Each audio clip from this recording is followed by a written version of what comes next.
Lo que descubrirás en esta historia cambiará tu forma de ver la familia para siempre. Quédate hasta el final porque lo que parecía una simple cena navideña en realidad esconde una traición que hiela la sangre. Antes de continuar, asegúrate de estar suscrito al canal y escribe en los comentarios desde dónde estás viendo este video. Nos encanta saber hasta dónde llegan nuestras historias. En Nochebuena volví a casa sin avisar. Encontré a mi hija temblando afuera a 0C sin manta. Dentro la familia de mi yerno reía brindando con cava frente a la chimenea. Abrí la puerta de golpe con mi hija en brazos y dije 6 palabras. Me alegra que estés aquí. Si estás viendo este video, dale like, suscríbete al canal y cuéntame en los comentarios desde dónde escuchas mi historia de venganza. Quiero saber hasta dónde ha llegado. Me bajé del taxi. Mis zapatos pesados se hundieron en la gruesa capa de nieve frente a la casa de mi hija en Pamplona, en el barrio de Iturrama. El viento helado me azotaba la cara como si quisiera arrancarme la piel, obligándome a subir el cuello del abrigo. Después de tantos años como entrenadora de taekwondo, pensé que ya estaba acostumbrada a cualquier reto. Desde el calor sofocante del dojang hasta los inviernos más duros. Pero el frío de esta Nochebuena me hizo estremecer. Me quedé allí frente a la casa iluminada con una mezcla de emoción y nerviosismo. Hoy quería sorprender a Valeria. Quería ver la sonrisa radiante de mi niña cuando su madre apareciera de repente, después de tantos meses de ausencia. El patio delantero estaba cubierto de nieve sin una sola huella, como si a nadie le importara limpiarlo. A través de la gran ventana pude ver la luz cálida que salía de la sala donde sonaba alegre la música navideña desde una bocina Bluetooth. La canción Feliz Navidad, la que Valeria adoraba de niña, ahora llenaba el ambiente. Me acerqué un poco más tratando de mirar hacia adentro.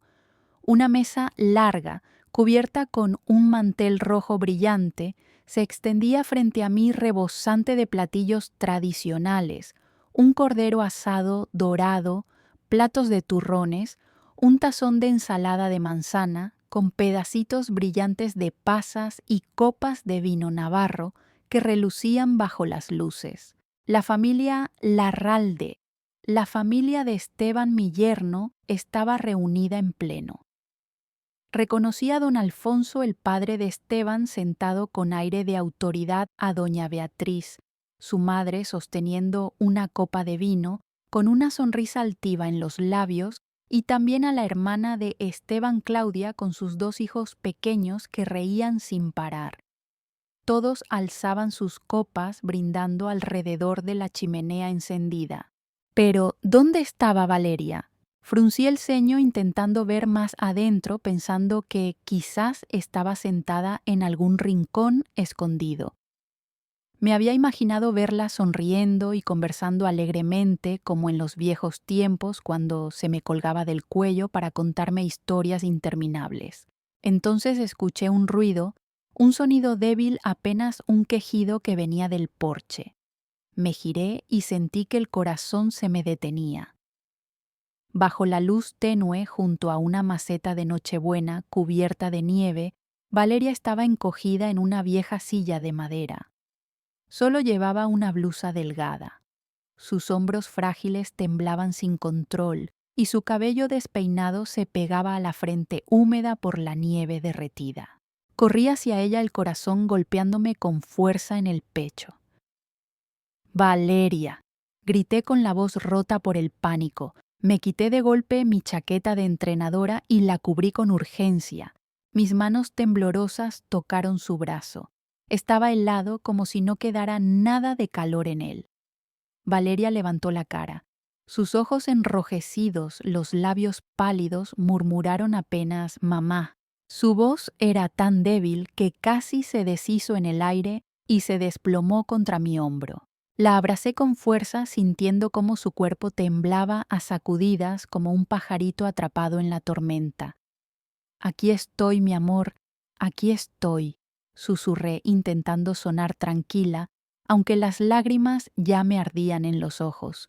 Saqué un suéter extra de mi bolso y lo envolví alrededor de Valeria, tratando de pasarle un poco de mi calor. La levanté en brazos mientras sus pantuflas empapadas caían sobre la nieve, dejando una huella desordenada. La estreché contra mí sintiendo su respiración débil en mi cuello. En ese instante, lo único que quería era sacarla de allí, lejos del frío cortante, lejos de todo lo que la había llevado a ese estado. Pero luego, desde dentro de la casa, las risas seguían sonando despreocupadas y crueles. Escuché claramente la voz de Esteban, grave, cargada de autosuficiencia, alardeando de algo. Toda la mesa estalló en carcajadas y el tintinear de las copas sonó como una música lejana y extraña. Ellos estaban felices, cómodos, junto a la chimenea, mientras mi hija, mi propia sangre, temblaba afuera en el frío como si no mereciera entrar a esa casa. Hacía apenas unas horas yo estaba en el aeropuerto de Madrid-Barajas, con el sudor todavía pegado a la espalda, después de una semana entera entrenando al equipo nacional de taekwondo. El calor del tatami parecía seguir conmigo, aunque ahora me encontraba en el aire fresco del vestíbulo del aeropuerto. Jalaba mi vieja maleta tan emocionada que apenas podía quedarme quieta, solo de imaginar cómo se iluminaría el rostro de Valeria al verme aparecer de sorpresa en Nochebuena. El corazón me latía con fuerza. Ella siempre había sido mi luz desde que era niña y se aferraba a mis piernas para que le contara un cuento hasta convertirse en una joven dulce cuya sonrisa derribaba el cansancio de mis días más duros. Pero mi trabajo como entrenadora principal me llevaba de un lugar a otro de Ciudad de México a torneos internacionales robándome los momentos junto a Valeria. Cada vez que me alejaba me repetía, solo un torneo más y después estaré con ella. Y ahora estaba aquí lista para una Navidad de reencuentro que estaba segura la haría feliz. Me senté en la sala de espera para el vuelo a Pamplona y saqué el teléfono para llamar a Valeria. Quería avisarle escuchar su voz y asegurarme de que estaba en casa. El timbre sonó largo. Cada tut tensaba mis nervios. Nadie contestó. Fruncí el ceño pensando que quizá estaba ocupada preparando la cena de Navidad con la familia Larralde. Volví a llamar una vez, luego otra, y siempre lo mismo. Silencio. Una inquietud se me metió en el pecho como una mancha de tinta que se expande sobre el papel. Le mandé un mensaje. Mamá ya viene. ¿Estás en casa? Y me quedé mirando la pantalla esperando ver el puntito azul, pero nada apareció. Traté de sacudirme la mala espina convenciéndome de que seguro había dejado el celular en algún rincón o estaba distraída decorando el árbol como cada año. El avión aterrizó en Pamplona cuando ya estaba oscuro. Arrastré la maleta fuera del aeropuerto y el frío de la noche de invierno me caló enseguida en la piel. Alrededor las familias se abrazaban, reían y se preparaban para la misa de medianoche. Un padre cargaba a su hijita en los hombros. La niña sostenía una paleta en forma de pino y se reía feliz. Los miré y un nudo me apretó el pecho. Yo también había cargado a Valeria así. También la había llevado de la mano por calles llenas de luces navideñas, pero ahora estaba sola, jalando una maleta pesada, saliendo del aeropuerto con una soledad indescriptible. La puerta de la casa de los Larralde se abrió lentamente. Doña Beatriz apareció con su copa de vino, los labios pintados de un rojo intenso que contrastaba con el frío cortante de la noche. Su mirada se clavó en mí en mis brazos donde Valeria temblaba como un pájaro herido. ¡Ay, doña Rosa! ¡Qué sorpresa!, dijo con voz empalagosa pero cargada de desprecio. ¿Por qué no avisó antes? Su tono fue la chispa que encendió mi rabia. No podía creer que aquella mujer llamara sorpresa al hecho de que su nuera estuviera congelándose fuera al borde del desmayo. Apreté más fuerte a Valeria contra mi pecho y sin pedir permiso avancé un paso. El calor que escapaba de la chimenea interior me golpeó la cara, pero lo que me atravesó el alma fueron las risas a mis espaldas. La familia seguía celebrando como si nada pasara. Rodrigo, o mejor dicho, Esteban Larralde, apareció detrás de su madre. Desaliñado, con la camisa medio abierta y una botella de vino en la mano, me lanzó una sonrisa torcida. «Mamá, cierra la puerta», ordenó sin mirarme siquiera. «Déjala afuera, ya se le pasará la tontería». Aquellas palabras fueron como gasolina sobre un fuego que ya ardía en mi interior. Sentí como la sangre me subía al rostro, como los años de disciplina en el tatami se volvían pura furia. Tontería, mi voz salió ronca, quebrada, pero firme. Tu esposa estaba a punto de morir de frío. El silencio se apoderó de la sala. Por un instante hasta la música se desvaneció. Todas las miradas se volvieron hacia mí. Don Alfonso, con su ceño de juez, acostumbrado a la autoridad, Claudia, con la sonrisa venenosa, los niños mirando con ojos curiosos. Valeria respiraba débilmente contra mi hombro. Sentí su peso y entendí que debía actuar ya. Entré de golpe, mis botas mojadas, dejando charcos de nieve sobre la alfombra persa que tanto presumía la familia. La copa de doña Beatriz tembló en su mano, una gota de vino cayendo como una mancha de sangre en el mantel blanco. Con cuidado deposité a Valeria en el sofá, cubriéndola con mi bufanda gruesa. Sus manos estaban heladas, sus labios morados. La acaricié suavemente y ella murmuró: «Mamá, no me dejes». Me arrodillé junto a ella y mi voz se volvió un juramento: «Nunca más, hija. Nunca más estarás sola». Entonces se escuchó una tos seca desde la puerta principal. Todos volteamos. Un hombre mayor envuelto en un abrigo gris estaba allí. Era don Julián, el vecino de la casa de enfrente. Antiguo notario jubilado, llevaba décadas en el barrio. Sus ojos, cansados pero lúcidos, habían visto toda la escena desde la ventana. ¿Qué clase de familia deja a una muchacha enferma fuera en plena Nochebuena? Su voz resonó grave, quebrando la tensión. El rostro de Esteban se descompuso. No esperaba testigos. La familia Larralde siempre había confiado en su prestigio para acallar rumores, pero la presencia de aquel vecino alteraba el equilibrio. Doña Beatriz intentó sonreír con frialdad. «Don Julián, no se confunda. Valeria solo salió a tomar aire fresco». El anciano levantó la ceja incrédulo. «¿A 0 grados?» Sin abrigo, sacudió la cabeza. He firmado demasiados documentos en mi vida para no reconocer una mentira cuando la escucho.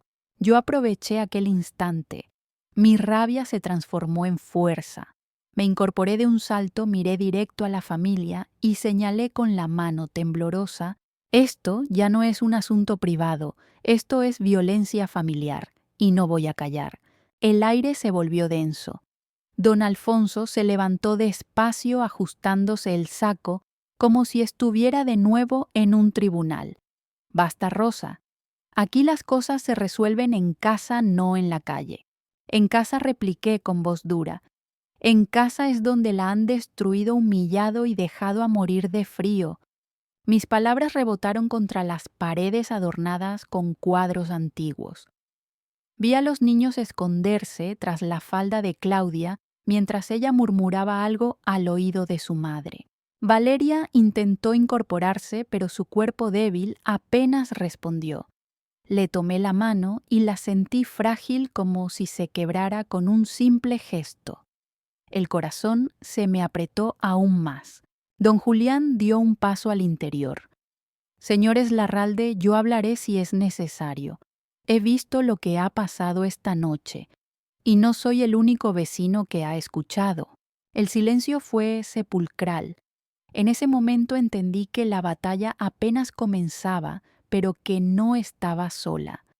Por primera vez en mucho tiempo sentí que la rabia que me consumía podía transformarse en algo más en valor. Me incliné hacia Valeria susurrándole al oído: hija, no temas. Aquí empieza nuestra lucha. La chimenea chisporroteaba, pero ya no era símbolo de calor. Era testigo de un incendio mucho más grande, el de una madre dispuesta a todo por salvar a su hija. Respiré hondo, contuve las lágrimas y miré a todos de frente. No les tenía miedo, ni a sus burlas, ni a sus influencias, ni a sus títulos. Había jurado proteger a Valeria, y esa promesa era más fuerte que cualquier amenaza.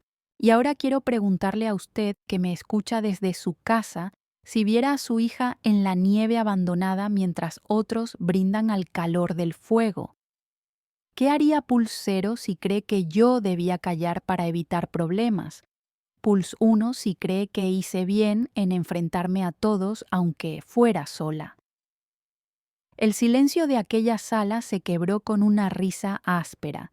Claudia, la hermana de Esteban, se adelantó un poco y con su copa en la mano lanzó una frase que me atravesó como un cuchillo. ¿De qué lucha hablas, Rosa? Si tu hija nunca ha sabido ser una mujer completa, 4 embarazos perdidos, 4, y aún quiere que la tratemos como esposa. Las palabras resonaron en mi cabeza con un eco brutal. Sentí como Valeria se encogía más en el sofá, su rostro escondiéndose entre mis manos como si quisiera desaparecer. Era un ataque directo no solo a su condición de mujer, sino a su dignidad más íntima. Claudia, grité: ¿no tienes vergüenza? Pero ella se encogió de hombros y bebió un trago disfrutando de la herida que acababa de abrir. Esteban dio un paso al frente, la botella en una mano y la arrogancia en la otra. Lo que mi hermana dice es la pura verdad. Valeria no puede darle hijos a esta familia. ¿Qué sentido tiene mantenerla aquí si no sirve? Se descarta. La sala estalló en carcajadas. Los niños, sin entender del todo, se rieron también. El sonido me desgarró. Eran los mismos pequeños que Valeria había cuidado tantas veces, a los que les enseñó canciones infantiles. Ahora imitaban la crueldad de sus padres. Sentí que mis piernas temblaban no de miedo, sino de rabia.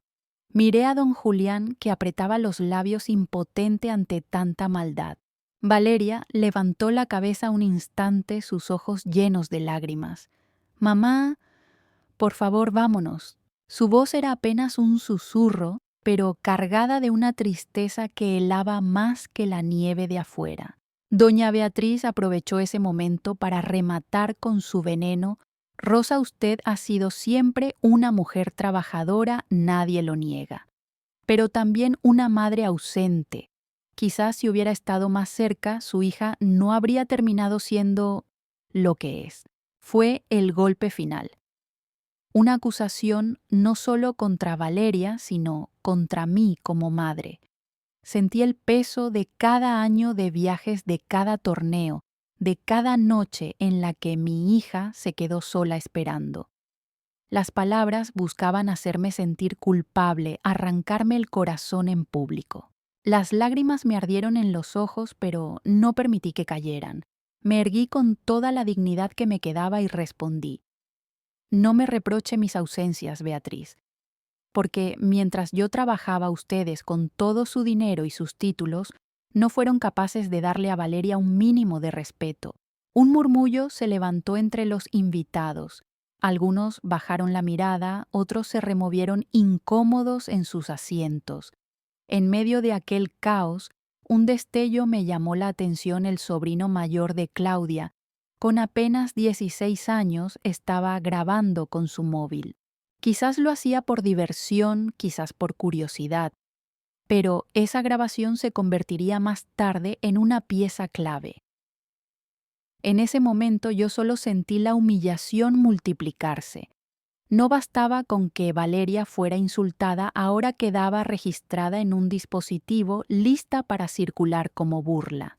La voz de Esteban tronó de nuevo: «Mamá tiene razón.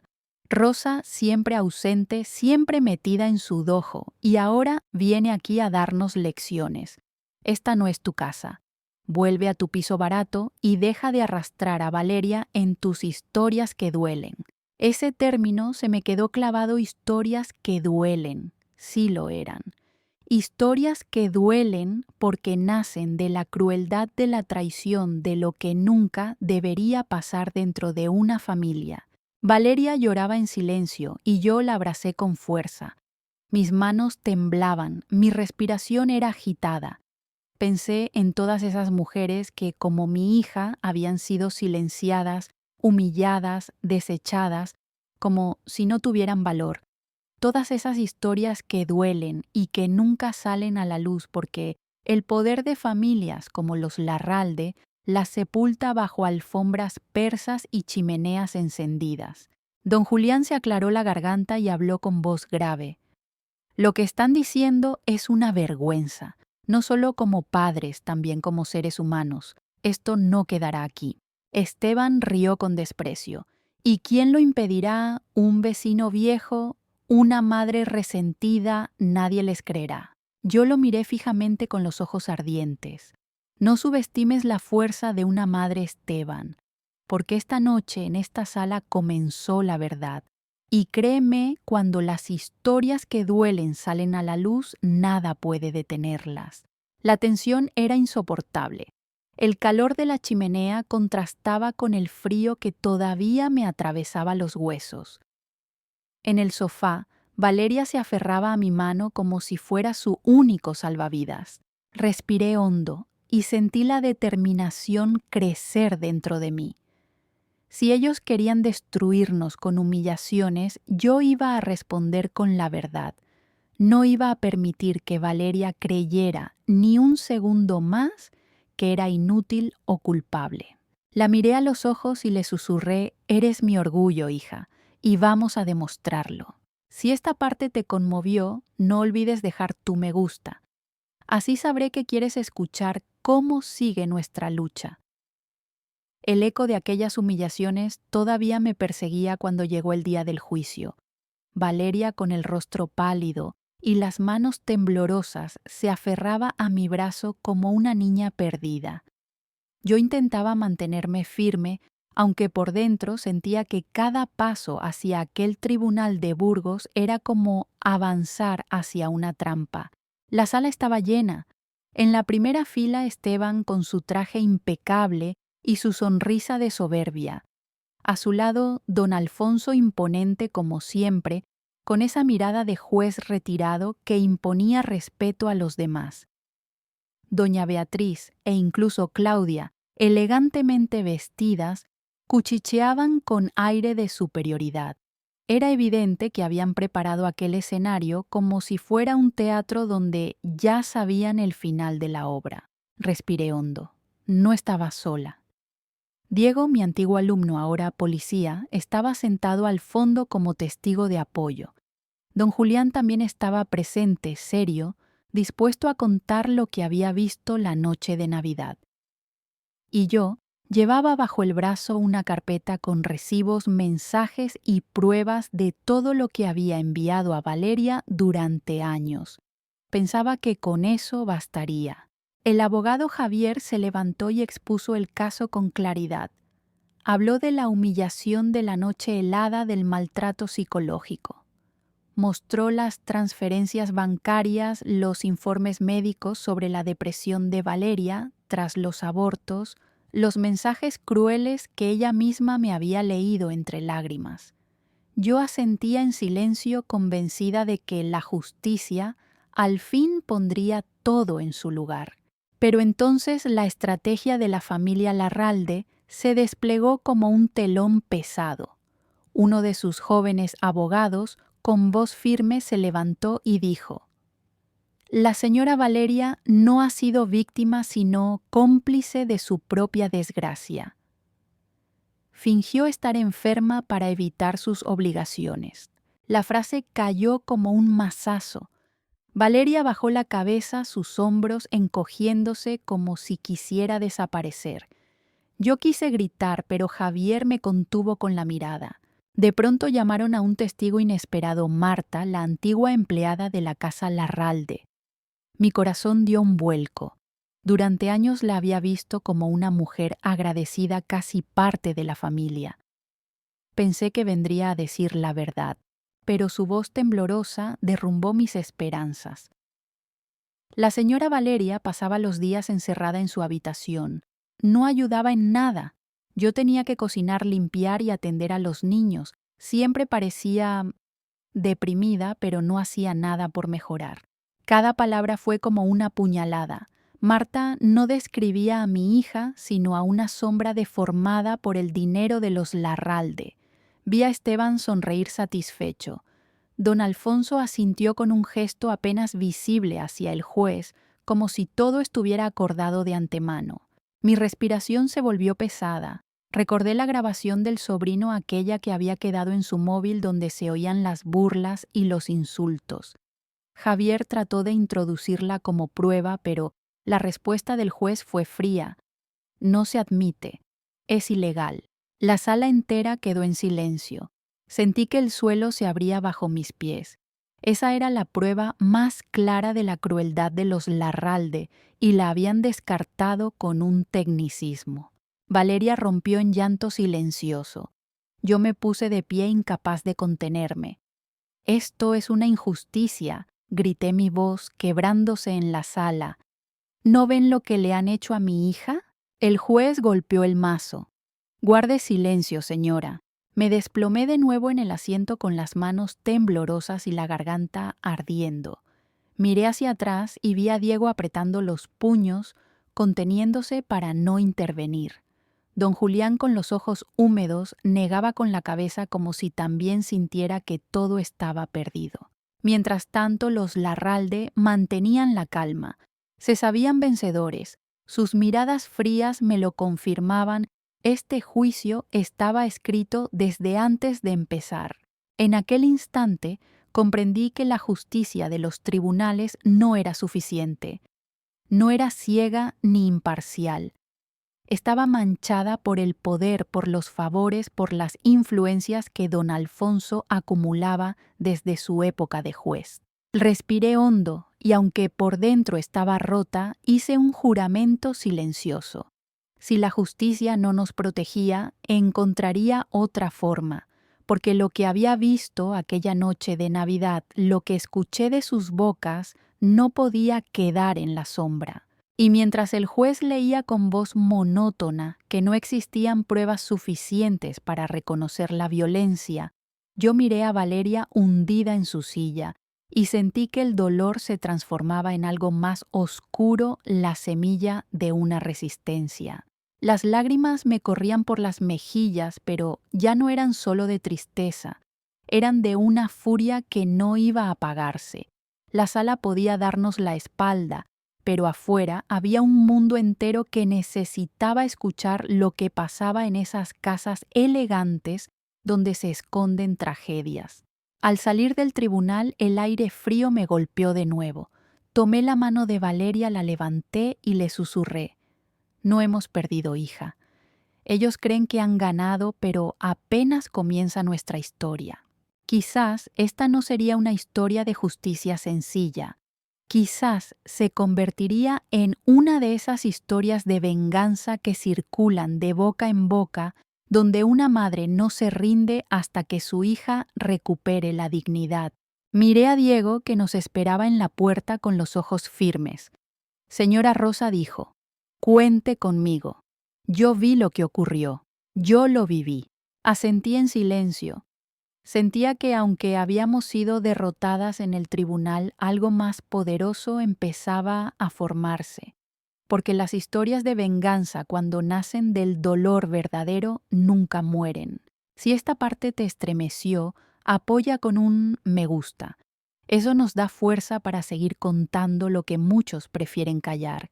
Cuando el juez golpeó el mazo por última vez y declaró terminada la sesión, sentí que mi cuerpo entero se endurecía. Valeria sollozaba en silencio a mi lado, derrotada, mientras Esteban se acomodaba la corbata con aire triunfal. La arrogancia de su sonrisa era insoportable. Me incliné hacia mi hija, le acaricié la mano y susurré: «No te rindas, hija, esto no ha terminado». Pero la rabia ya me quemaba por dentro. Vi cómo Teresa y Claudia se levantaban despacio, murmurando entre ellas, y escuché las carcajadas contenidas de algunos parientes que habían asistido como si aquel juicio fuese un espectáculo privado. Esteban se acercó demasiado cerca de mí y con un susurro lleno de veneno me dijo: «¿Lo ve, Rosa?». Se lo advertí. «Usted no es más que una vieja inútil. Aquí gana la familia Larralde». Sus palabras encendieron algo que llevaba tiempo contenido. Apreté los puños, mis nudillos crujieron y por un instante sentí la tentación de descargar toda mi fuerza contra su rostro. No era la entrenadora de taekwondo, la que reaccionaba era la madre herida, la mujer humillada, la abuela futura a la que habían arrancado hasta la esperanza. Fue en ese momento cuando Diego dio un paso al frente. Lo vi avanzar con los ojos encendidos de furia y los músculos tensos. Su uniforme de policía resaltaba en medio de la multitud. El silencio cayó sobre la sala mientras todos percibían que algo estaba a punto de estallar. Esteban se giró hacia él con su sonrisa de siempre desafiante. «¿Qué vas a hacer, ¿Golpearme aquí mismo? Si lo haces, perderás tu trabajo, tu vida, todo». Diego no respondió. Sus puños temblaban, su respiración era agitada. Yo lo vi y era como mirar un espejo de mi propia rabia. Los dos estábamos al borde del abismo. De repente Valeria se soltó de mi brazo y corrió hacia Diego. Se aferró a él con fuerza, su voz rota por el llanto. «No, por favor, no lo hagas. No quiero que mamá ni tú se conviertan en lo mismo que ellos. Solo quiero paz». Su grito resonó en la sala y el tiempo pareció detenerse. Diego quedó paralizado con el puño todavía en el aire, pero poco a poco fue bajando la mano. Sus ojos seguían ardiendo, pero Valeria había logrado arrancarlo de ese borde peligroso. Yo me acerqué, tomé a mi hija entre mis brazos y la abracé fuerte. Sentía su cuerpo temblar, su corazón golpearme contra el pecho. Sus lágrimas empapaban mi blusa, pero su súplica había salvado algo más grande, que un instante de violencia había salvado nuestra dignidad. El murmullo de la sala volvió poco a poco. Algunos espectadores que no tenían relación con los Larralde se limpiaban las lágrimas. Otros movían la cabeza con gesto de indignación. Y en una esquina, casi desapercibido, un periodista local levantaba su cámara capturando la imagen de Valeria abrazada a Diego con Esteban frente a ellos, todavía con la mueca arrogante en los labios.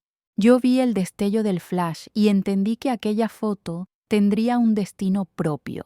Esteban, al darse cuenta, se ajustó la chaqueta y murmuró: «Esto no significa nada. La ley ya habló». Pero sus ojos delataban una sombra de inseguridad. Por primera vez en mucho tiempo lo vi dudar. El juez exigió orden y pidió a los guardias que despejaran la sala. La multitud empezó a salir, pero yo me quedé de pie un momento más observando a la familia Larralde, mientras se marchaban entre risas contenidas y miradas de desprecio. Cada paso de ellos era como una promesa de que la batalla continuaría. Salimos al pasillo. El aire frío entraba por las ventanas altas del tribunal. Diego caminaba a nuestro lado en silencio, todavía con la mandíbula apretada. Valeria, agotada, se apoyaba en mi hombro. En ese pasillo, con la luz gris de Burgos cayendo desde los ventanales, comprendí que habíamos alcanzado el punto de quiebre. La justicia nos había fallado. La violencia casi había estallado en nuestras manos. Pero algo nuevo: estaba naciendo una resistencia más fuerte que la rabia, más profunda que el dolor. Diego al fin rompió el silencio. «Lo siento, señora Rosa. Estuve a punto de perder el control». Yo lo miré con firmeza. «No te disculpes, Diego. Esa furia es la prueba de que todavía creemos en la justicia, aunque ellos quieran arrancárnosla. Valeria, con la voz débil, añadió: No quiero que nos destruyan. No quiero que terminemos siendo iguales. La abracé de nuevo. No lo seremos, hija. No con mis manos, no con tu voz. Pero te prometo que no nos callarán. Al salir del edificio, la multitud esperaba con curiosidad. Algunos habían seguido el juicio desde afuera. Entre ellos, el periodista que había tomado la foto ya enviaba su imagen a la redacción. No lo sabíamos aún, pero esa imagen circularía por los periódicos y redes locales, convirtiéndose en un símbolo de la injusticia vivida. Mientras caminábamos hacia la calle helada, con la nieve empezando a caer suavemente sobre nuestros hombros, miré al cielo gris y sentí que estábamos entrando en otra fase de la batalla. Ya no era solo un asunto legal ni una pelea en un salón cerrado. Ahora era público. La sociedad empezaría a mirar. Y aunque la rabia me ardía todavía en las venas, respiré hondo. La violencia contenida se había transformado en un compromiso más firme, luchar con la verdad, con la resistencia y con la voz que nadie podría comprar ni callar. El día después del juicio, el frío de Burgos parecía más intenso que nunca. Sin embargo, al abrir el periódico local en la pequeña cafetería del barrio, un calor distinto recorrió mi pecho. Allí en la portada estaba la fotografía tomada en la sala Valeria, abrazada a Diego con lágrimas en los ojos, yo detrás de ellos y frente a nosotros, Esteban con la sonrisa arrogante congelada en su rostro. El titular decía: El precio del silencio, un juicio que divide a Burgos. No era justicia, pero era la primera vez que nuestra voz traspasaba las paredes del tribunal. Valeria, al verlo, llevó una mano a su boca. «Mamá, ¿es real?», susurró con los ojos abiertos como si despertara de una pesadilla. «Sí, hija. La verdad empieza a salir», respondí conteniendo las lágrimas. La noticia se expandió rápido. En redes sociales, la imagen comenzó a compartirse con comentarios de indignación. ¿Cómo es posible que una mujer sea tratada así? Esto no es justicia, es abuso de poder. Muchos reconocían en Valeria el rostro de tantas mujeres humilladas en silencio. Por primera vez en mucho tiempo no nos sentíamos solas. Diego llegó esa tarde a nuestro pequeño piso con el móvil en la mano. «Doña Rosa, mire», dijo mostrándonos un vídeo que circulaba en un foro vecinal. Era el mismo sobrino que en la cena de Navidad había grabado con su teléfono las risas y los insultos. El muchacho arrepentido había enviado el archivo de manera anónima. La voz de Esteban resonaba clara. Valeria no sirve ni para dar hijos. La de Claudia se burlaba, una inútil siempre fingiendo depresión. Y luego la de Beatriz con veneno. Coma lo que coma, no servirá nunca para nada. Al escuchar aquellas frases en un vídeo real, Valeria se tapó los oídos temblando. Yo la abracé con fuerza mientras Diego apretaba los dientes. Este material, aunque no sea aceptado en un tribunal, ya está en manos de la gente, dijo él con voz firme. Y la gente sabrá qué hacer con él. Esa misma noche, los comentarios en Internet crecieron. Algunos hablaban de abuso emocional, otros de crueldad familiar. Una mujer escribió: «Yo también sufrí algo parecido. Ver a Valeria me da fuerzas para contar mi historia». Era como si una corriente subterránea de dolor colectivo hubiera encontrado una grieta para salir a la luz. A los 2 días, mientras preparaba café en la cocina, escuché el golpe suave de un sobre deslizándose bajo la puerta. Lo recogí con cautela. Dentro había una carta escrita a mano: «Querida Rosa y Valeria, no nos conocemos, pero vi vuestra foto en el periódico. Yo también fui humillada por mi marido y su familia durante años. Me llamaron estéril, me dijeron que era un peso muerto. No tuve la fuerza de defenderme. Vosotras sí. No estáis solas. Firmado una mujer que aún lucha por sanar. Apreté la carta contra mi pecho. Era solo un papel, pero significaba más que cualquier fallo judicial. Se lo mostré a Valeria. Ella lloró en silencio, pero esta vez sus lágrimas tenían un brillo distinto.